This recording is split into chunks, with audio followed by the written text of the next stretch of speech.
Good evening, happy Wednesday. How is everyone today? I'll just wait to see if anyone comes on. I was nearly a bit late coming live because the cat was coming through the back door with a mouse, so I thought I'd better keep that one outside. So nearly didn't make it, but we saved the mouse, so that's all good. And I hope you are all well. Well, most of the children, I think now, have finished school, so that's always good. I made a bit of a mistake though, because they finished school, well mine finished school on Tuesday. I now think it is the weekend, so I made a bit of a mistake. So it should be water, but no, I started a bit early in the week, so it's not going to go well. I'm just going to see who we got coming on there. Alright, I've got a few. I can't see the comments at the moment, but nice to see you. I know we've got a couple that are watching, so that is good. So tonight I'm going to talk a little bit about fractures and what fractures are and the first aid for fractures.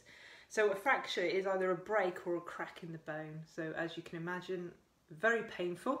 Alright, and we're going to look at two different types of fractures. So we've got the open and the closed fractures. Now, fractures can happen for many different reasons, but generally because of a considerable force has been applied somehow, okay? Other reasons because a bone is diseased, or old bones, or bones that are still growing and are quite supple, because they can split, okay? So both direct and indirect force could be applied to cause this. So an indirect force could be a twist or a wrenching.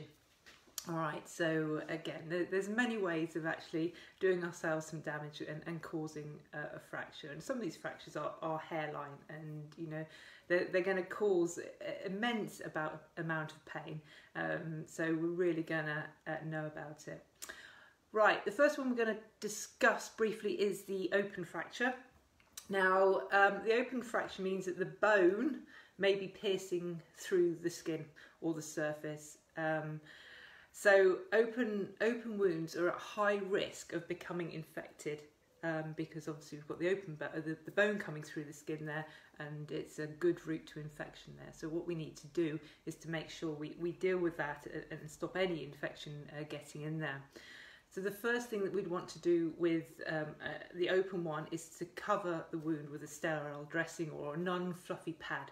Okay, apply pressure around the injury as well, because the bleeding, we want to stem the bleed or to control the bleed there, so we'd put the pressure around that area. Do not press on the protruding bone. That is going to cause some serious problems, and obviously that's going to be agony for that person that you're supposed to be helping. Okay. A friend of mine, she was at a scene of a motorbike accident, and the only thing that she had in the back of her car that would actually be able to help to sort of like stop infection and try and stem the bleed was a nappy. So she used a nappy, and yeah, the paramedics commended her for that. So using a bit of improvisation is good. All right, so that was great. So once we've covered it, we want to then apply the pressure to stop the bleed.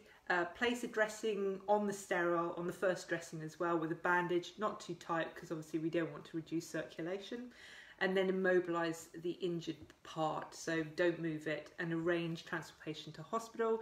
So that potentially depends on the severity, could be in your own vehicle or ringing 999 or 112 to get the emergency services to assist.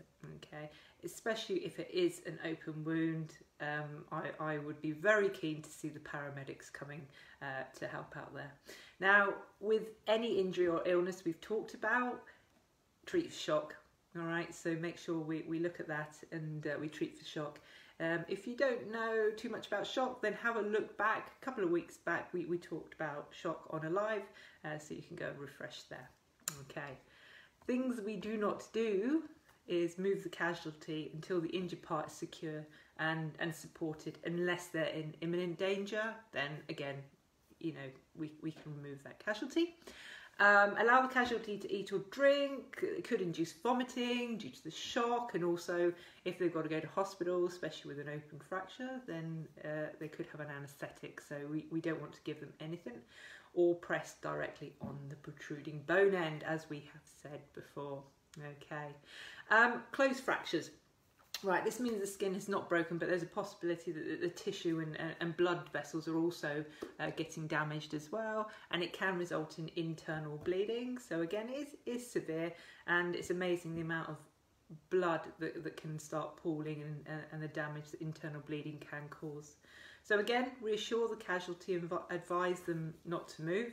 Support the joint above and below the fracture. Okay, so if I've got a fracture in my forearm, I want to stabilise the area there. Okay, and stabilising the joint as well. We want to try and keep this all still. Place a pad over the injury for more support if you can. So if it's like an elbow, and they can't move their elbow, then I'd be quite inclined to put a towel or a padding around that area just to support it. For upper limb fractures, immobilise the arm with a sling. Over the next couple of days, I'm going to be sort of like, I've put a few videos, or I will be putting a few videos out of applying slings and improvising on slings. So watch out for those over the next couple of days. I did use my children, so you know they're not the most professional actors, but yeah, bear with it. Anyway, you'll get the gist of it, and look out for those. So for lower limb fractures, then move the uninjured leg to the injured leg. All right, so what you will do is use the uninjured leg to almost splint the injured leg, put maybe a towel between the two, and then obviously away from the injury or any joints, then you could actually tie the legs together there, okay, using like a broad bandage or something thick to go around and secure with a knot to the uninjured side. Take and send the casualty to hospital. An arm injury can be transported by car, but obviously if it's a fractured leg, then let's wait for the paramedics, and then they can come along and assist us there and transfer to hospital. Again, same things. Do not move the casualty unless you have to, until you've stabilised that joint. Don't allow them to eat or drink, and because of the anaesthetic, as I said, or it could induce vomiting. And don't press directly onto that wounded area. They won't thank you for that. So that's a few things about fractures, and as I said, over the next couple of days I'll talk a little bit more about slings and things like that. Okay, so I'm just trying to see who is on.